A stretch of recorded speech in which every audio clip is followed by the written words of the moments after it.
रामाय रामभद्राय रामचंद्राय वेश्य रघुनाथाय नाथाय सित्यापते नमः। नमस्कार, मैं हूं संजय मिश्रा और आप देख रहे हैं तिलक पत्रिका। महाकुंभ मेला स्थल पर हूं और तमाम लोगों से मिल रहा हूं। ऐसी ही मां करुणामयी मेरे साथ हैं जो कल्पवास कर रही हैं। उनसे बात करते हैं और जानते हैं क्या होता है कल्पवास और क्या है महाकुंभ उनके लिए। माता जी, आपका बहुत बहुत स्वागत है तिलक पत्रिका में। जी, सबसे पहले तो आप कल्पवास कितने वर्षों से कर रही हैं? मैं कल्पवास 16वां साल है ये मेरा कल्पवास। क्या है कल्पवास? लोग यहाँ दौड़े चले आते हैं, एक महीना यहाँ पे रहते हैं, एक संयम वाला जीवन जीते हैं, सात्विक खाना खाते हैं, एक समय का भोजन करते हैं। क्या है और क्यों किया जाता है? जी, कल्पवास का बहुत ही महत्व है माना गया है। कल्पवास मतलब कुछ समय के लिए भगवान के समीप हम आ जाते हैं। वैसे तो हमेशा ही रहते हैं, लेकिन कल्पवास के लिए हर चीज़ को त्याग करके, हर इच्छाओं को त्याग करके केवल संकल्पित जीवन जिया जाता है। नियम के अनुसार संकल्प लेकर के एक समय भोजन करना, मॉर्निंग में गंगा जी 3-4 बजे नहा लेना और नियमबद्ध हो करके यहाँ पर रहना और ज़मीन पर सोना और मतलब तामसिक भोजन का त्याग कर देना, कहीं बाहर का नहीं खाना और घर में अपने हाथ से बना करके खाना, ये यहाँ का नियम है।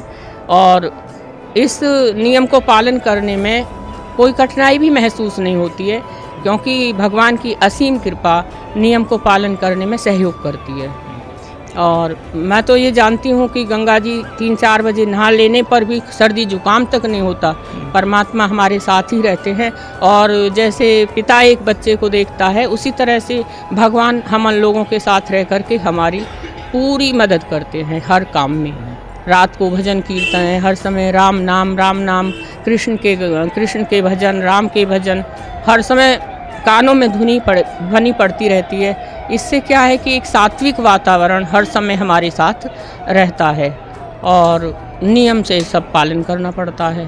तो कल्पवास का यही मतलब है कि 11 महीने हम अपने परिवार में रह करके परिवार का निर्वहन करते हैं और 1 महीने जो कर लेते हैं वो ही बहुत है कि भगवान की शरण में हम हर समय उनमें लगे रहते हैं। मुझे बताइए, ज़रूर आपको कुछ दिव्य फीलिंग अनुभव होता होगा, तभी तो आप दौड़ी चली आती हैं। वो जो फीलिंग है, मैं जानता हूँ इसको समझा पाना शब्दों में बहुत मुश्किल है, लेकिन आप प्रचार्य रही हैं, पढ़ाती रही हैं, आपके पास शब्द होंगे। क्या ऐसा मिलता है जो हम दौड़े चले आते हैं उसको बार बार पाने के लिए, उसका अनुभव करने के लिए? फीलिंग का मतलब है जिसको हम केवल फील कर सकते हैं, महसूस कर सकते हैं, उसको व्यक्त करने में शब्द ही नहीं मिल पाते हैं। अनुभूति होती है अपने अंदर भगवान के। जैसे आँख बंद करो तो हमको लगता है कि कन्हैया श्री रामचंद्र हमारे सामने ही बैठे हुए हैं। रास्ते में जा रहे हैं तो भी यही लगता है कि भगवान मेरे साथ ही चल रहे हैं। ये मेरी अपनी अनुभूति है, सबकी मैं नहीं बता सकती सबको क्या लगता है। और डुबकी लगाते में गंगा मैया की जय, गंगा मैया की जय, हर हर गंगे, हर हर गंगे, जो आनंद आता है उसमें ना ठंड लगती है और न थकान लगती है। कितनी डुबकी लगाती हैं आप रोज? मैं कम से कम 21-22 डुबकी लगाती हूँ। भगवान के नाम से शुरू करती हूँ और पितरों के नाम, कुल देवता के नाम पे समाप्त करती हूँ। अच्छा, और कितने बजे सुबह डुबकी लगाती हैं? सुबह मैं 4 बजे उठ जाती हूँ, 4:30 बजे तक चली जाती हूँ गंगा स्नान। अकेले की साथ में लोग होते हैं? मैं अकेले ही जाती हूँ रोज? जी। अच्छा, वो कल तो मैं भटक भी गई थी अकेले में। हाँ, इतना कोहरा था, कपड़े भी नहीं मिल रहे थे। मैंने अपना सामान रखा, बैग रखा और मैं चली गई डुबकी लगाने और मैं स्थान भूल गई। मैं पागलों की तरह घूम रही थी, मुझे बैग ही नहीं मिल रहा था। मैं मैक्सी पहनी गीली, करीब 1 घंटे तक इतना कोहरा था कि समझ में भी नहीं आ रहा था इतना। फिर मैं रास्ता भटक गई, आगे चली गई। फिर वहाँ जाके पूछा, बोले आप तो बहुत आगे आ गई, वो तो पीछे रह गया मार्ग आपका, या मार्ग तो पीछे रह गया। फिर मैं लौटी, लेकिन प्रभु ने मुझे यहाँ तक पहुँचा दिया। आपका सामान मिल गया था? सामान भी मिल गया।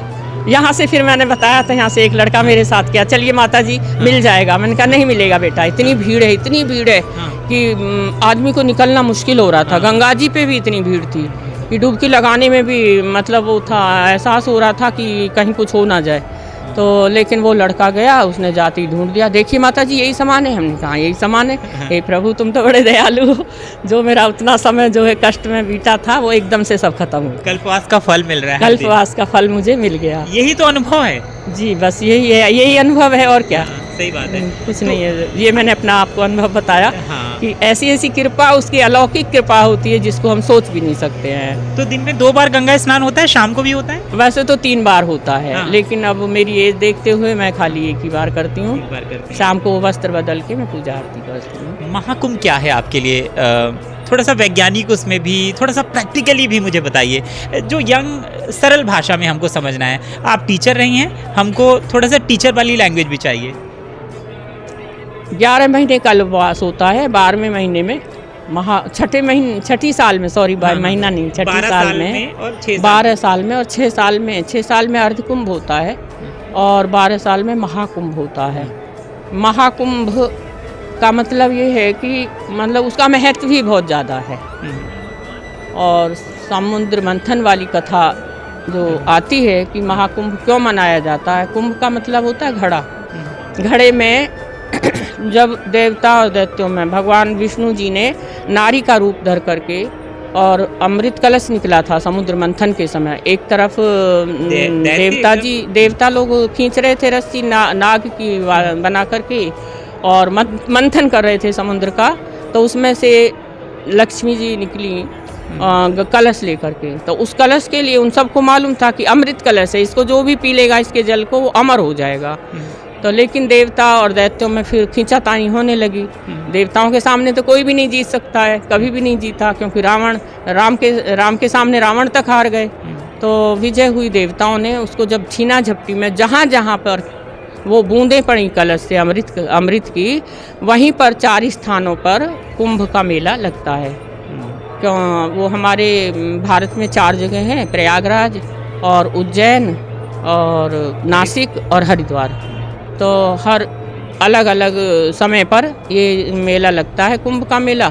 और उसमें लोग बड़े ही मतलब भाव के साथ जाते हैं, और जो जिस भाव से जाता है उसको भगवान वैसा ही फल देते हैं। तो इसकी ये कहानी है कि अमृत कलश के द्वारा जो अमृत पड़ा, इसीलिए महाकुंभ मनाया जाता है। ये 16 साल से आप यहाँ पे आ रही हैं, मतलब 16 कुंभ आपने कर लिए होंगे। अच्छा, कुंभ तो आपने कम किए होंगे, माघ हमेशा आती हैं। मासिक वाली। तो क्या क्या करना चाहिए जब कुंभ में लोग यहाँ पर आएँ? तो उनको कौन सी 4-5 चीज़ें करनी चाहिए? जैसे एक तो कल्पवास करना चाहिए, स्नान करना चाहिए, जमीन पे सोना चाहिए, रोज प्रतिदिन सुबह उठ करके भगवान गंगा माता में, गंगा जी में स्नान करना चाहिए, और सात्विक भोजन करना चाहिए। साधु संतों का जो सत्कार हो सके सत्कार करना चाहिए, जो हमसे बन पड़े दान दक्षिणा करना चाहिए, और ध्यान करना चाहिए, भगवान का भजन करना चाहिए। ज़मीन पे बिस्तर लगता है, उसी में बालू में लेट के जो आनंद आता है वो बिस्तर पे डनलप पे नहीं आ सकता है। मैं अपना अनुभव कह रही हूँ। और आप तो इसी पावन पवित्र धरती से हैं, हमको बताइए तीर्थराज प्रयाग की जो धरती है उसकी महिमा क्या है? तीर्थराज प्रयाग का मतलब है तीर्थों का राजा, और प्रयाग मीन्स यहाँ पर ब्रह्मा जी ने पहला यज्ञ किया था, इसलिए इसका नाम प्रयाग पड़ा। और तीर्थों का राजा इसलिए तीर्थराज प्रयाग कहते हैं। और यहाँ पे अलौकिक चीज़ें हैं जैसे गंगा जमुना सरस्वती, तीनों का संगम कहीं भी नहीं है, प्रयाग में ही गंगा जमुना सरस्वती का संगम है। दूसरी बात, यहाँ पर अक्षयवट है जो कभी क्षय नहीं होता, जिस पे वृक्ष का कभी नाश नहीं हो सकता है, वो अक्षयवट भी यहीं पर है। और ये अक्षयवट युगों से है, युगों से है, प्राचीन युगों से, मतलब ब्रह्मा जी के समय से अक्षयवट है यहाँ पे। मतलब पहला यज्ञ जब हुआ था सृष्टि के निर्माण के समय से अक्षयवट के लिए, जब ब्रह्मा जी ने यज्ञ किया था तो पहला यज्ञ यहीं प्रयाग में ही हुआ था, और तब से अक्षयवट है। और तब से अक्षयवट अभी तक है। अब अक्षयवट पहले दर्शन जल्दी नहीं मिलता था, लेकिन माननीय प्रधानमंत्री मोदी जी ने उसके दर्शन के लिए भी हम लोगों को अलाउ कर दिया है। पहले वहाँ हमेशा सेना लगी रहती थी, तो सैनिक रहते थे, जाने नहीं देते थे दर्शन के लिए। अब हम लोग दर्शन कर सकते हैं। और वहीं पे लेटे हुए हनुमान जी हैं, बड़े हनुमान जी, उनकी भी कहानी है कि अंग्रेज़ों के समय में ये मूर्ति हनुमान जी की बहती हुई चली आ रही थी। तो सब लोगों ने, अंग्रेज़ों ने उनको उठा के खड़ा करने का चाहा कि इनको उठा के हम खड़ा कर दें, तो जितना वो उठाते गए उतने मूर्ति नीचे को जाती गई, खड़ी नहीं हो पाई और नीचे चली गई। तब वो लोग सोचे कि मूर्ति खड़ी नहीं होगी, तब उन्होंने उनको वहीं पर लिटा करके और ये मंदिर का निर्माण करा दिया। अभी भी वहाँ पर अंग्रेज़ों के समय के चांदी के सिक्के सब वहाँ पर लगे हुए हैं हनुमान मंदिर में।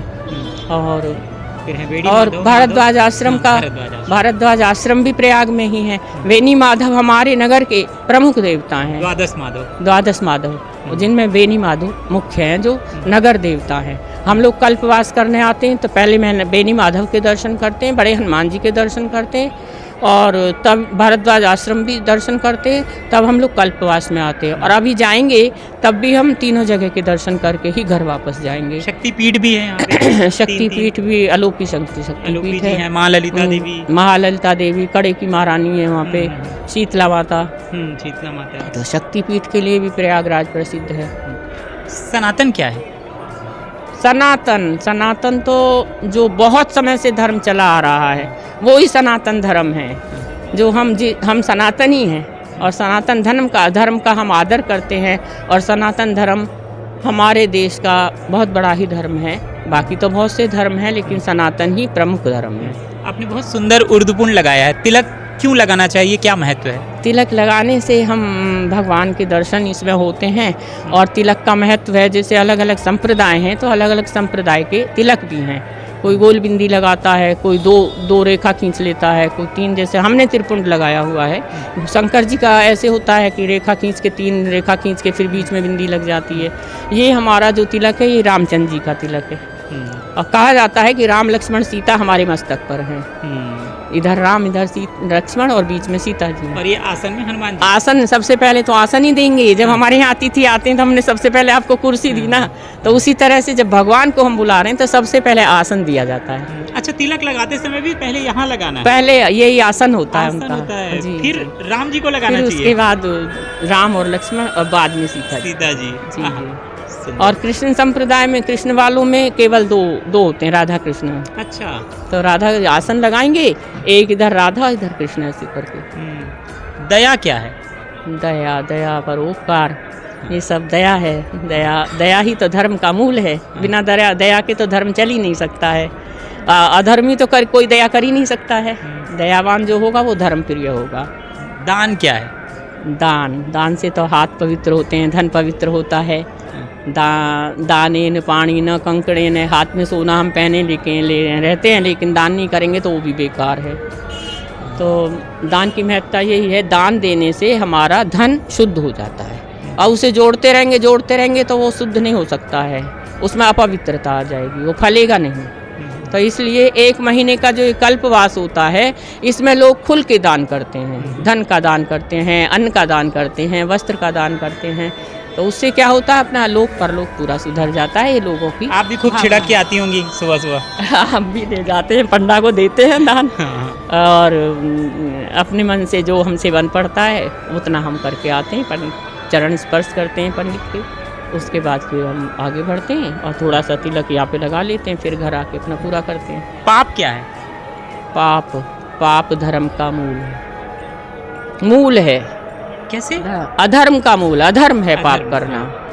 पाप करने से तो सभी कुछ खत्म हो जाता है। महापाप क्या है? महापाप तो और भी बड़ा हो गया, बहुत बड़ा पाप। बड़ा पाप किसी का सत्कार नहीं करना, किसी को गाली देना, गैया को मारना और साधुओं को अनादर करना, किसी को कड़ी आवाज़ में गाली दे देना, यही महापाप है। जिससे हमारी वाणी से या हमारे हृदय से या हमारे शरीर से जिसका कोई मतलब अनर्थ होता है या किसी का दिल दुखता है, वो ही महापाप है। युवाओं को क्या कहना चाहेंगी, क्या सीखना चाहिए संतों से? संतों से युवाओं को बहुत कुछ सीखना चाहिए। अब आजकल के जो युवा हैं वो तो धर्म में आस्था ही नहीं रखते हैं, बहुत ही कम रखते हैं, क्योंकि सबसे ज़्यादा हमारी शिक्षा प्रणाली का परिवर्तन हो गया है। पहले गुरुकुल चलते थे, हम लोग भी शिशु मंदिर, विद्या मंदिर चलाते हैं, जैसे RSS वाले स्वयं। आप सरस्वती शिशु मंदिर की प्राचार्य? मैं विद्या मंदिर से थी, इंटर कॉलेज में प्रिंसिपल थी मैं। तो वहाँ पे हम लोग क्या करते थे, प्रार्थना से पहले, प्रेयर मैंने बोल दिया, प्रार्थना से पहले पूरा कराग्रे वस्ते लक्ष्मी कर मध्य सरस्वती, बच्चों को शिक्षा दी जाती थी कि सो के उठो तो सबसे पहले हाथ के दर्शन करो, फिर उठ के समुद्र वसने देवी पर्वतस्तन मंडले विष्णु पत्नी नमस्तुभ्यम पदस्पर्शम क्षमस्व। ये सब श्लोक बच्चों को रटे हुए होते थे कि माँ सरस्वती समुद्र वसने देवी, जिनके वस्त्र क्या है, समुद्र है। पर्वतस्तन मंडले, पर्वत उनके स्तन हैं। विष्णु पत्नी ना, वो जो विष्णु की पत्नी है पृथ्वी, उनको हम प्रणाम करते हैं, हम आपके ऊपर पैर रख रहे हैं। ये सब बच्चों को संस्कार दिया जाता था। हमको ये बताइए कि कौन से 5 श्लोक हर बच्चे को, किशोर जो हो रहा है, उसको पढ़ा देना चाहिए, समझा देना चाहिए, रटवा देना चाहिए? यही 5 श्लोक हैं बच्चों को, और गीता के श्लोक हैं कुछ। जो आपको लगता है कि ये टॉप 5 हमको बच्चों को सबसे पहले संस्कार में रखना चाहिए वो? माता पिता के प्रातः काल उठ के रघुनाथा, माता पिता गुरु नावई माथा। आजकल तो बच्चे करते ही नहीं है संस्कार, क्योंकि माँ बाप भी उसी उसके मिल गए हैं कि बच्चे को सिखाया नहीं जाता है। बड़े सिखाते हैं तो उनको लगता है कि गंवारपना हो जाएगा। ये बात फैक्ट है कि जो है बच्चों को शिक्षा प्रणाली एकदम से ऐसी हो गई है कि बच्चों में संस्कार नहीं है, और जो संस्कारहीन बच्चे हैं वो आगे क्या बढ़ेंगे, वो तो फिर उपद्रव ही करेंगे ना, अपने ही हिसाब से चलेंगे। जो शिक्षा हमारी पहले थी वो शिक्षा मर्यादा के अंदर थी, और अब कोई शिक्षा में मर्यादा नहीं है। सब इंग्लिश मीडियम, सब हाय हाय बाय बाय, यही सब चल रहा है। प्रणाम तो कोई करता नहीं आजकल, प्रणाम का तो फैशन ही छूट गया। प्रणाम करेंगे तो बस खाली ऐसे करेंगे, पैर किसी के छू के। अब पहले पैरों में दंडवत होकर प्रणाम किया जाता था। पैर छूने का लाभ क्या है, इनको ये समझाना पड़ेगा, आप समझाइए। पैर छूने का लाभ है, जब हम लेटेंगे या हम झुकेंगे तो जो जिसके पैरों में हम लेट रहे हैं उनका हाथ हमारे सिर पर होगा। हाथ सिर पे होना माने हमारा कल्याण होना। तो हम जब पैर छूते हैं तो बड़े बड़े जो बुजुर्ग हैं या बड़े लोग हैं वो हमारे सिर पर हाथ कह के देते हैं, बेटा खुश रहो, लंबी आयु हो। तो उससे क्या है, उसको आशीर्वाद मिलता है। अब जब प्रणाम ही नहीं करेंगे तो आशीर्वाद कहाँ से मिलेगा? इसीलिए भटक रहा है युवा, आज का संस्कार नहीं है, इसीलिए युवा भटक रहा है। चलिए, हमसे बात करने के लिए बहुत बहुत धन्यवाद आपका। आपने बहुत आशीर्वाद वचन दिए, हमको समझाया और बताया कि क्या है सनातन, क्या है पाप, क्या है दया, क्या है धर्म, और साथ ही बता दिया क्या है महाकुंभ का महत्व और क्या है कल्पवास। कैमरामैन अनूप पांडे के साथ संजय मिश्रा, तिलक पत्रिका, प्रयागराज।